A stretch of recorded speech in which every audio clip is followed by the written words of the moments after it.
Hello friend, स्वागत है आपका अपने चैनल आज क्लास में। आज की इस वीडियो में सामाजिक विज्ञान के काफ़ी महत्वपूर्ण 50 ऑब्जेक्टिव प्रश्न बताएंगे जो आपके फाइनल बोर्ड परीक्षा के लिए काफ़ी महत्वपूर्ण रहेगा। तो एक भी प्रश्न आप लोग स्किप मत कीजिएगा, वीडियो को प्लीज़ आप लोग शुरू से लेके अंत तक देखिएगा। और इसमें से जो भी प्रश्न आपको याद ना हो तो प्लीज़ आप लोग उसे नोटबुक पे लिख के जरूर याद कर लीजिएगा।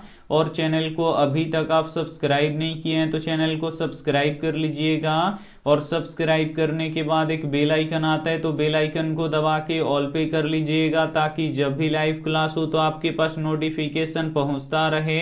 तो आइए शुरू करते हैं पहले नंबर प्रश्न से। तो पहला नंबर प्रश्न है कि रेशम मार्ग कहाँ से शुरू होता था। ए ऑप्शन है भारत से, बी ऑप्शन है जापान से, सी ऑप्शन है चीन से, डी ऑप्शन है वियतनाम से। तो यहाँ पे आपको बताना है कि रेशम मार्ग कहाँ से शुरू होता था। तो चीन से शुरू होता था, इसे आपको याद रखना है। यहाँ पे सी वाला ऑप्शन बिल्कुल ही सही हो जाएगा। आइए देखते हैं अगला प्रश्न, दो नंबर प्रश्न है कि भारत में सांसद बनने के लिए न्यूनतम आयु कितना है। ए ऑप्शन है 18 वर्ष, बी ऑप्शन है 20 वर्ष, सी ऑप्शन है 12 वर्ष, डी ऑप्शन है 25 वर्ष। तो यहाँ पे आपको बताना है कि भारत में सांसद बनने के लिए न्यूनतम आयु कितना है। तो भारत में सांसद बनने के लिए न्यूनतम आयु 25 वर्ष है, इसे आपको याद रखना है। यहाँ पे डी वाला ऑप्शन बिल्कुल ही सही हो जाएगा। आइए देखते हैं अगला प्रश्न, तीन नंबर प्रश्न है कि प्लास्टिक मुद्रा का एक उदाहरण है। ए ऑप्शन है चेक, बी ऑप्शन है बैंक ड्राफ्ट, सी ऑप्शन है एटीएम कार्ड, डी ऑप्शन है मिश्रित मुद्रा। तो यहाँ पे आपको बताना है कि प्लास्टिक मुद्रा का एक उदाहरण है। तो जो एटीएम कार्ड होता है ये एक प्लास्टिक मुद्रा का उदाहरण होता है। यहाँ पे सी वाला ऑप्शन बिल्कुल ही सही हो जाएगा। आइए देखते हैं अगला प्रश्न, चार नंबर प्रश्न है कि भारत का केंद्रीय बैंक कौन सा है। ए ऑप्शन है Reserve Bank of India, B option है क्षेत्रीय ग्रामीण बैंक, सी ऑप्शन है State Bank of India, D option है पंजाब नेशनल बैंक। तो यहाँ पे आपको बताना है कि भारत का केंद्रीय बैंक कौन सा है। तो भारत का केंद्रीय bank reserve Bank of India है, इसे आपको याद रखना है। यहाँ पे ए वाला ऑप्शन बिल्कुल ही सही हो जाएगा। आइए देखते हैं अगला प्रश्न, पांच नंबर प्रश्न है कि अंतर्राष्ट्रीय महिला दिवस कब मनाया जाता है। ए ऑप्शन है 7 मार्च को, बी ऑप्शन है 8 मार्च को, सी ऑप्शन है 5 मार्च को, डी ऑप्शन है 6 मार्च को। तो यहाँ पे आपको बताना है कि अंतर्राष्ट्रीय महिला दिवस कब मनाया जाता है। तो अंतर्राष्ट्रीय महिला दिवस 8 मार्च को मनाया जाता है, इसे आपको याद रखना है। यहाँ पे बी वाला ऑप्शन बिल्कुल ही सही हो जाएगा। काफी महत्वपूर्ण 50 ऑब्जेक्टिव प्रश्न हम आपको बताएंगे, तो एक भी प्रश्न आप लोग स्किप मत कीजिएगा। वीडियो को प्लीज आप लोग शुरू से लेके अंत तक देखिएगा। और वीडियो को अभी तक आप लाइक नहीं किए हैं तो प्लीज आप लोग वीडियो को लाइक भी कर दीजिएगा। आइए देखते हैं अगला प्रश्न, 6 नंबर प्रश्न है कि सूचना का अधिकार अधिनियम कानून कब लागू हुआ। ए ऑप्शन है 2004 में, बी ऑप्शन है 2005 में, सी ऑप्शन है 2006 में, डी ऑप्शन है 2007 में। तो यहाँ पे आपको बताना है कि सूचना का अधिकार अधिनियम कानून कब लागू हुआ। तो सूचना का अधिकार अधिनियम कानून 2005 में लागू हुआ, इसे आपको याद रखना है। यहाँ पे बी वाला ऑप्शन बिल्कुल ही सही हो जाएगा। आइए देखते हैं अगला प्रश्न, 7 नंबर प्रश्न है कि टीपू सुल्तान कहाँ के शासक थे। ए ऑप्शन है मैसूर के, बी ऑप्शन है शिमला के, सी ऑप्शन है कश्मीर के, डी ऑप्शन है दिल्ली के। तो यहाँ पे आपको बताना है कि टीपू सुल्तान कहाँ के शासक थे। तो ये मैसूर के शासक थे, इसे आपको याद रखना है। यहाँ पे ए वाला ऑप्शन बिल्कुल ही सही हो जाएगा। आइए देखते हैं अगला प्रश्न, 8 नंबर प्रश्न है कि सांप्रदायिक राजनीति आधारित होता है। ए ऑप्शन है धर्म पर, बी ऑप्शन है जाति पर, सी ऑप्शन है क्षेत्र पर, डी ऑप्शन है चरित्र पर। तो यहाँ पे आपको बताना है कि सांप्रदायिक राजनीति आधारित होता है। तो जो सांप्रदायिक राजनीति होता है ये धर्म पर आधारित होता है, इसे आपको याद रखना है। यहाँ पे ए वाला ऑप्शन बिल्कुल ही सही हो जाएगा। आइए देखते हैं अगला प्रश्न, 9 नंबर प्रश्न है कि ग्राम कचहरी का प्रमुख कौन होता है। ए ऑप्शन है पंच, बी ऑप्शन है सरपंच, सी ऑप्शन है प्रमुख, डी ऑप्शन है न्याय मित्र। तो यहाँ पे आपको बताना है कि ग्राम कचहरी का प्रमुख कौन होता है। तो ग्राम कचहरी का प्रमुख सरपंच होता है, इसे आपको याद रखना है। यहाँ पे बी वाला ऑप्शन बिल्कुल ही सही हो जाएगा। आइए देखते हैं अगला प्रश्न 10 नंबर प्रश्न है कि दुनिया के मजदूर एक हो यह किसने कहा था। ए ऑप्शन है कार्ल मार्क्स ने, बी ऑप्शन है लेनिन ने, सी ऑप्शन है स्टालिन ने, डी ऑप्शन है लियो टोल्स्टॉय ने। तो यहाँ पे आपको बताना है कि दुनिया के मजदूर एक हो यह किसने कहा था। तो कार्ल मार्क्स ने कहा था, इसे आपको याद रखना है। यहाँ पे ए वाला ऑप्शन बिल्कुल ही सही हो जाएगा। ये देखते हैं अगला प्रश्न 11 नंबर प्रश्न है कि जेनेवा समझौता में किस देश को दो भागों में बांटा गया। ए ऑप्शन है चीन को, बी ऑप्शन है जापान को, सी ऑप्शन है भारत को, डी ऑप्शन है वियतनाम को। तो यहाँ पे आपको बताना है कि जेनेवा समझौता में किस देश को दो भागों में बांटा गया। तो वियतनाम को दो भागों में बांटा गया, इसे आपको याद रखना है। यहाँ पे डी वाला ऑप्शन बिल्कुल ही सही हो जाएगा। आइए देखते हैं अगला प्रश्न 12 नंबर प्रश्न है कि अंकोर वाट का मंदिर कहाँ स्थित है। ए ऑप्शन है बुडापेस्ट में, बी ऑप्शन है रोम में, सी ऑप्शन है इटली में, डी ऑप्शन है कंबोडिया में। तो यहाँ पे आपको बताना है कि अंकोर वाट का मंदिर कहाँ स्थित है। तो अंकोर वाट का मंदिर कंबोडिया में स्थित है, इसे आपको याद रखना है। यहाँ पे डी वाला ऑप्शन बिल्कुल ही सही हो जाएगा। आइए देखते हैं अगला प्रश्न 13 नंबर प्रश्न है कि श्वेत क्रांति का संबंध किससे है। ए ऑप्शन है कागज से, बी ऑप्शन है कपास से, सी ऑप्शन है चीनी से, डी ऑप्शन है दूध से। तो यहाँ पे आपको बताना है कि श्वेत क्रांति का संबंध किससे है। तो श्वेत क्रांति का संबंध दूध से है, इसे आपको याद रखना है। यहाँ पे डी वाला ऑप्शन बिल्कुल ही सही हो जाएगा। आइए देखते हैं अगला प्रश्न 14 नंबर प्रश्न है कि भारत की मुख्य खाद्य फसल कौन सा है। ए ऑप्शन है मक्का, बी ऑप्शन है गेहूं, सी ऑप्शन है चावल, डी ऑप्शन है बाजरा। तो यहाँ पे आपको बताना है कि भारत की मुख्य खाद्य फसल कौन सा है। तो भारत का मुख्य खाद्य फसल चावल है, इसे आपको याद रखना है। यहाँ पे सी वाला ऑप्शन बिल्कुल ही सही हो जाएगा। आइए देखते हैं अगला प्रश्न 15 नंबर प्रश्न है कि भारत में सर्वाधिक क्षेत्र में कौन सा मिट्टी पाया जाता है। ए ऑप्शन है जलोढ़ मिट्टी, बी ऑप्शन है काली मिट्टी, सी ऑप्शन है बलुई मिट्टी, डी ऑप्शन है पर्वतीय मिट्टी। तो यहाँ पे आपको बताना है कि भारत में सर्वाधिक क्षेत्र में कौन सा मिट्टी पाया जाता है। तो जलोढ़ मिट्टी पाया जाता है। यहाँ पे ए वाला ऑप्शन बिल्कुल ही सही हो जाएगा। सामाजिक विज्ञान के काफी महत्वपूर्ण 50 ऑब्जेक्टिव प्रश्न हम आपको बताएंगे, तो एक भी प्रश्न आप लोग स्किप मत कीजिएगा। वीडियो को प्लीज आप लोग शुरू से लेके अंत तक देखिएगा। और अभी तक आप हमारे व्हाट्सएप ग्रुप में नहीं जुड़े हैं तो ये हमारा व्हाट्सएप नंबर है 8789307304। इस पे आपको बोलना है कि सर हमें ग्रुप में जोड़ दीजिए, तो हम आपको ग्रुप में जोड़ देंगे। और वीडियो को अभी तक आप लाइक नहीं किए हैं तो प्लीज आप लोग वीडियो को लाइक भी कर दीजिएगा। आइए देखते हैं अगला प्रश्न 16 नंबर प्रश्न है कि भारत एक देश है। ए ऑप्शन है उद्योग प्रधान देश, बी ऑप्शन है कृषि प्रधान देश, सी ऑप्शन है कार्य प्रधान देश, डी ऑप्शन है इनमें से कोई नहीं।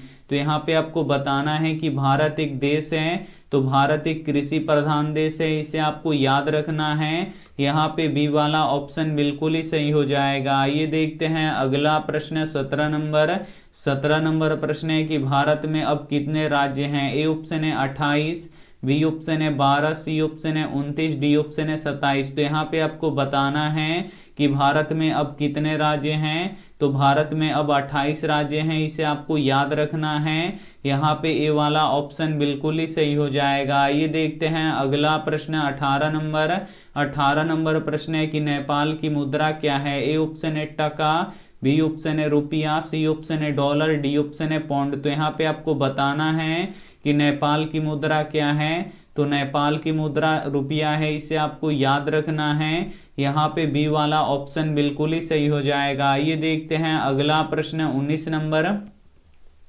19 नंबर प्रश्न है कि बिहार में कितनी प्रतिशत भौगोलिक क्षेत्र पर वन का विस्तार है। ए ऑप्शन है 15%, बी ऑप्शन है 20%, सी ऑप्शन है 7%, डी ऑप्शन है 10%। तो यहाँ पे आपको बताना है कि बिहार में कितनी प्रतिशत भौगोलिक क्षेत्र पर वन का विस्तार है।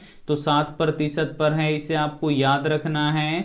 यहाँ पे सी वाला ऑप्शन बिल्कुल ही सही हो जाएगा। आइए देखते हैं अगला प्रश्न 20 नंबर प्रश्न है कि भाखड़ा नांगल परियोजना किस नदी पर स्थित है। ए ऑप्शन है नर्मदा नदी पर, बी ऑप्शन है झेलम नदी पर, सी ऑप्शन है सतलज नदी पर, डी ऑप्शन है गंगा नदी पर। तो यहाँ पे आपको बताना है कि भाखड़ा नांगल परियोजना किस नदी पर है, तो ये सतलज नदी पर है, इसे आपको याद रखना है। यहाँ पे सी वाला ऑप्शन बिल्कुल ही सही हो जाएगा। आइए देखते हैं अगला प्रश्न 21 नंबर प्रश्न है कि बिहार का सुख किस नदी को कहते हैं। ए ऑप्शन है गंगा नदी को, बी ऑप्शन है पुनपुन नदी को, सी ऑप्शन है कोसी नदी को, डी ऑप्शन है यमुना नदी को। तो यहाँ पे आपको बताना है कि बिहार का सुख किस नदी को कहते हैं, तो बिहार का सुख कोसी नदी को कहते हैं, इसे आपको याद रखना है। यहाँ पे सी वाला ऑप्शन बिल्कुल ही सही हो जाएगा। आइए देखते हैं अगला प्रश्न 22 नंबर प्रश्न है कि सामान खरीदते समय हमें जांच करनी चाहिए। ए ऑप्शन है मूल्य का, बी ऑप्शन है वजन एवं मात्रा का, सी ऑप्शन है स्टार का, डी ऑप्शन है सभी का। तो यहाँ पे आपको बताना है कि सामान खरीदते समय हमें जांच करनी चाहिए, तो मूल्य का जांच करना चाहिए, वजन एवं मात्रा का भी जांच करना चाहिए और स्टार का भी जांच करना चाहिए, यानी इनमें से सभी का जांच करना चाहिए। यहाँ पे डी वाला ऑप्शन बिल्कुल ही सही हो जाएगा। आइए देखते हैं अगला प्रश्न 23 नंबर प्रश्न है कि सूचना का अधिकार कैसा अधिकार है। ए ऑप्शन है वैधानिक, बी ऑप्शन है गैर कानूनी, सी ऑप्शन है धार्मिक, डी ऑप्शन है परंपरागत। तो यहाँ पे आपको बताना है कि सूचना का अधिकार कैसा अधिकार है, तो सूचना का अधिकार वैधानिक अधिकार है, इसे आपको याद रखना है। यहाँ पे ए वाला ऑप्शन बिल्कुल ही सही हो जाएगा। आइए देखते हैं अगला प्रश्न 24 नंबर प्रश्न है कि वैश्वीकरण से देश एक दूसरे से हुए हैं। ए ऑप्शन है अति दूर, बी ऑप्शन है दूर, सी ऑप्शन है कुछ दूर, डी ऑप्शन है करीब। तो यहाँ पे आपको बताना है कि वैश्वीकरण से देश एक दूसरे से हुए हैं, तो एक दूसरे से करीब हुए हैं, इसे आपको याद रखना है। यहाँ पे डी वाला ऑप्शन बिल्कुल ही सही हो जाएगा। आइए देखते हैं अगला प्रश्न 25 नंबर प्रश्न है कि सामाजिक विभाजन का आधार नहीं है। ए ऑप्शन है धर्म, बी ऑप्शन है भाषा, सी ऑप्शन है मानवता, डी ऑप्शन है जाति। तो यहाँ पे आपको बताना है कि सामाजिक विभाजन का आधार नहीं है, तो मानवता सामाजिक विभाजन का आधार नहीं है।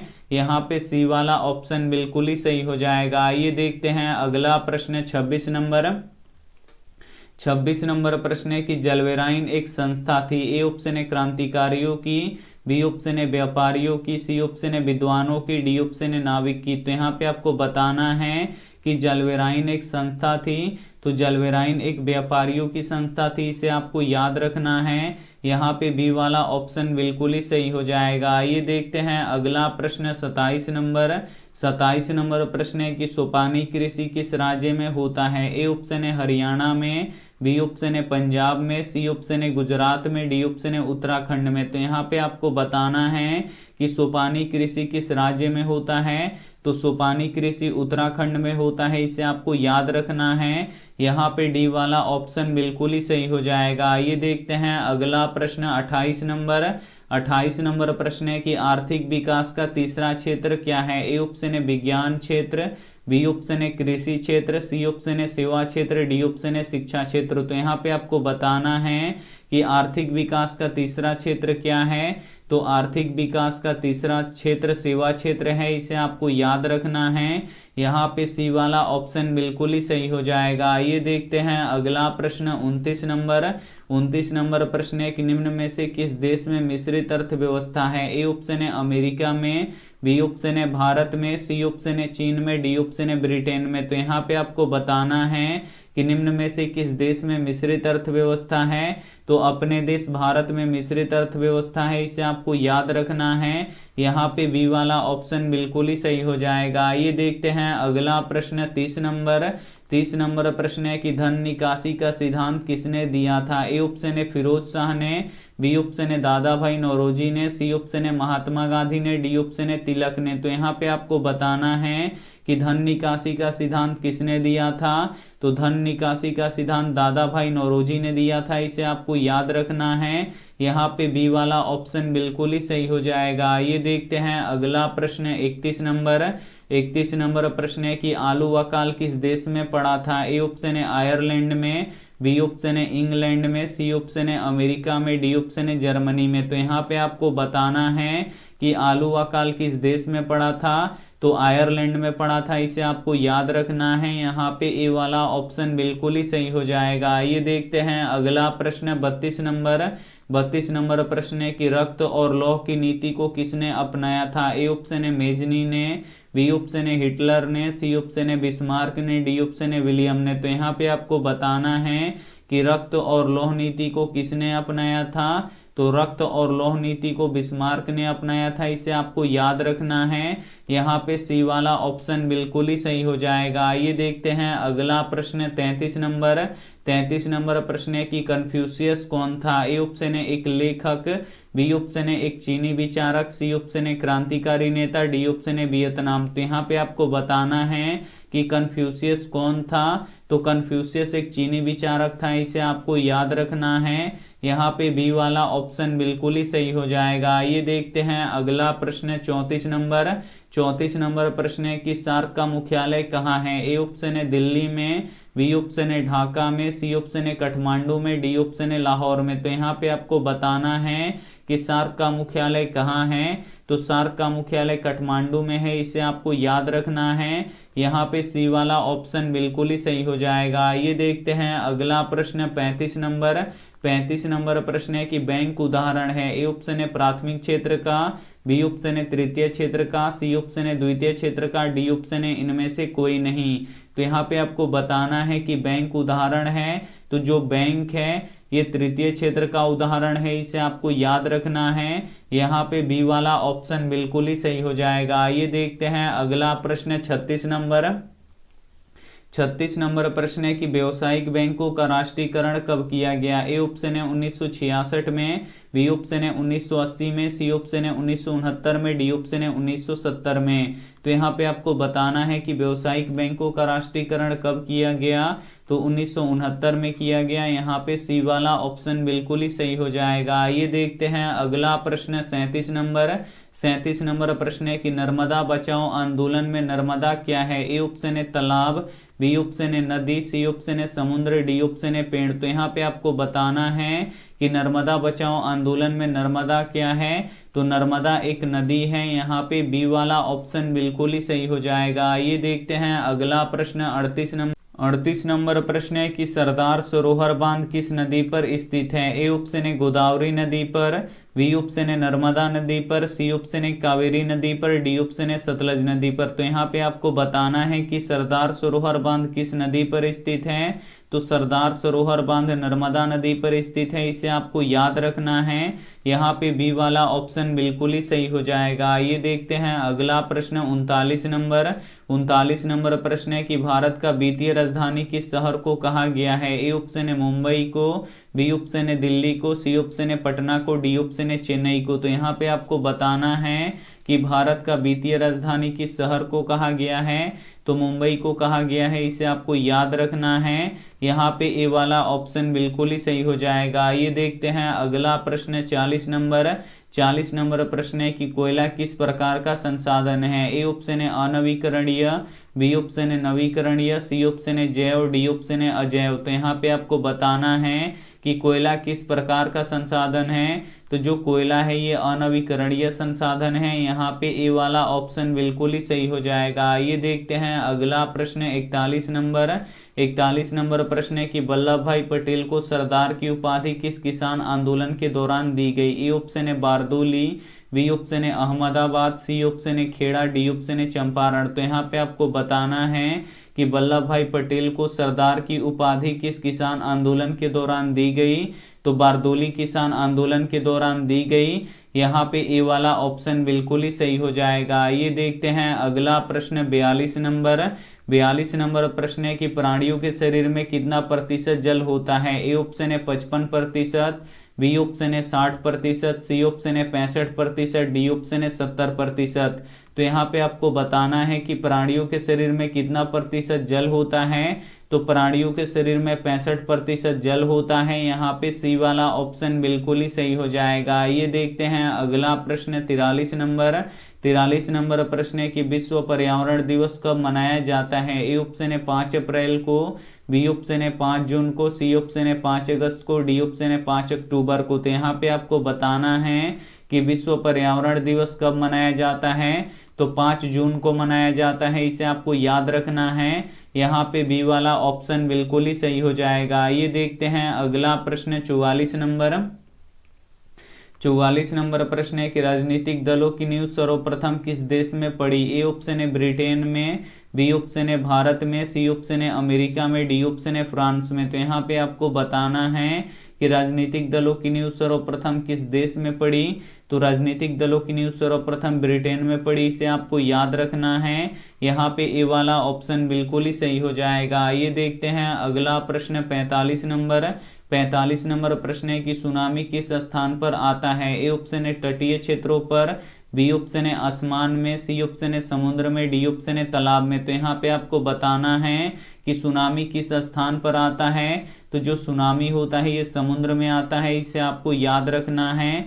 यहाँ पे सी वाला ऑप्शन बिल्कुल ही सही हो जाएगा। ये देखते हैं अगला प्रश्न 46 नंबर। 46 नंबर प्रश्न है कि आपदा कितने प्रकार के होते हैं। ए ऑप्शन है 1, बी ऑप्शन है 2, सी ऑप्शन है 3, डी ऑप्शन है 4। तो यहाँ पे आपको बताना है कि आपदा कितने प्रकार के होते हैं। तो आपदा 2 प्रकार के होते हैं। यहाँ पे बी वाला ऑप्शन बिल्कुल ही सही हो जाएगा। ये देखते हैं अगला प्रश्न 47 नंबर। 47 नंबर प्रश्न है कि भारत का नारियल प्रदेश किसे कहा जाता है। ए ऑप्शन है केरल को, बी ऑप्शन है कर्नाटक को, सी ऑप्शन है झारखंड को, डी ऑप्शन है असम को। तो यहाँ पे आपको बताना है कि भारत का नारियल प्रदेश किसे कहते हैं। तो भारत का नारियल प्रदेश केरल को कहते हैं। यहाँ पे ए वाला ऑप्शन बिल्कुल ही सही हो जाएगा। ये देखते हैं अगला प्रश्न 48 नंबर।